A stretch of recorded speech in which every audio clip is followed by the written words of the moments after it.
افتخر رجلان عند علي بن أبي طالب رضي الله عنه فقال: أتفتخران بأجساد بالية وأرواح في النار؟ إن يكن لكما عقل فلكما أصل، وإن يكن لكما خلق فلكما شرف، وإن يكن لكما تقوى فلكما كرم، وإلا فالحمار خير منكما ولستما خيرا من أحد. قال أيضا: العاقل من لم يحرمه نصيبه من الدنيا حظه من الآخرة.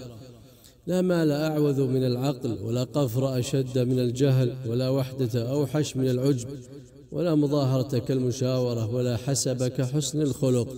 كان يقال: إذا كان علم الرجل أكثر من عقله كان قمينا أن يضره علمه. قال عمرو بن العاص: ليس العاقل الذي يعرف الخير من الشر، ولكنه الذي يعرف خير الشرين. قال العتبي: العقل نوعان، فأحدهما ما تفرد الله بصنعته، والآخر ما يستفيده المرء بأدبه وتجربته، ولا سبيل إلى العقل المستفاد إلا بصحة العقل المركب.